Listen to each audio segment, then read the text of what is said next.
সকালবেলায় এমন ফুল দেখলে কার না মনটা ভালো হয়ে যায়।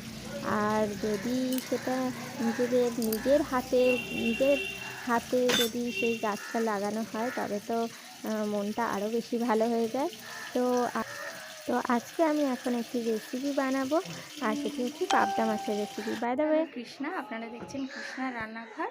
এইভাবেই আমাকে সাপোর্ট করার জন্য আর ভালোবাসার জন্য আপনাদেরকে অনেক ধন্যবাদ আর অনেক ভালোবাসা আমার চ্যানেলের নতুন সদস্য হওয়ার জন্য। আর তো চলুন বেশি দেরি না করে আজকে শুরু করা যাক আজকের রেসিপি।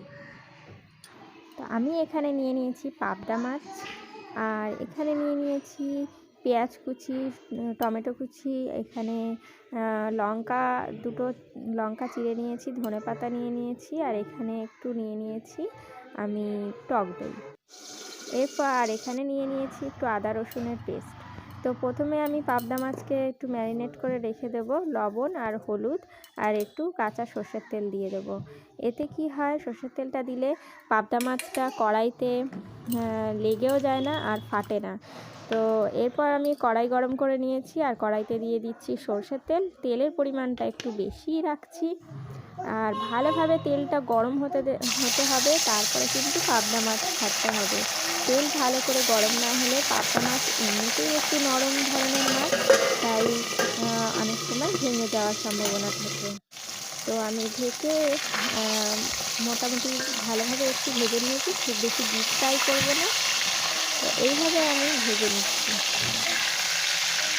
খুব বেশি কড়া ভাজবো না। ভেজে আমি একটা সাইড উল্টিয়ে ভেজে নিচ্ছি। বাকি মাছগুলো আমি একইভাবে ভেজে নেব। আর এরপর আমি তেলের ওপর দিয়ে দিয়েছি কালো জিরে, দিয়ে দিচ্ছি পেঁয়াজ কুচি।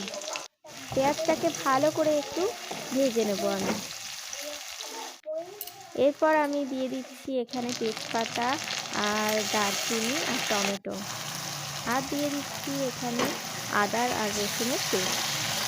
আদা রসুনের পেস্ট দেওয়ার পর আমি এখানে লবণ, হলুদ আর লঙ্কা, আর এখানে চিড়ে রাখা কাঁচা লঙ্কা দিয়ে দিলাম, লঙ্কার গুঁড়োও দিয়ে দিয়েছি।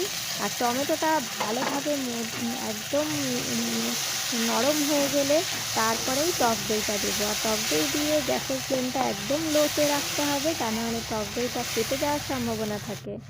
তো আমি এইভাবে 5 মিনিট মতন ভালো করে লো ফ্লেমে একটু মশলাটাকে কষিয়ে নিলাম, আর টক দইটাকে ভালোভাবে এইভাবে কষিয়ে নেওয়ার পর যখন তেল ছাড়া ছাড়া ভাব হয়ে আসবে তখন আমি একটু জল দিয়ে দেব,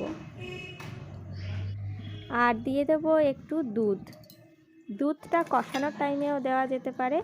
আপনারা জল দেওয়ার পরেও দিতে পারেন, কষানোর টাইমেও দিতে পারেন। তারপর ভালো করে ফুটিয়ে ভাজা মাছটাকে দিয়ে আরও 10 মিনিট ফুটিয়ে নামিয়ে নিয়ে আমি এখানে একটু ধনেপাতা কুচি ছড়িয়ে নিয়েছি। আর এইভাবেই রেডি আমার পাবদা মাছের একটি অন্যরকম রেসিপি, যেটিকে আমি নাম দিয়েছি দই মালাই পাবদা। তো এরপর আমি ছেলেকে খেতে বসিয়ে দিয়েছি, আর ওর রিভিউটা শুনে নেব, ওর কেমন লাগলো। কেমন হয়েছে? ভীষণ ভালো। মহারাজ তো বলেই দিয়েছে ভালো লেগেছে। পাবদা মাছটা কেমন লেগেছে? খুব ভালো লেগেছে। আবার খুব পাবদা মাছটা খুব ভালো লেগেছে। আবার এনো আর আবার রান্না করো, তার জন্য সাবস্ক্রাইব করো। ধন্যবাদ। এটা কিরকম কথা হলো?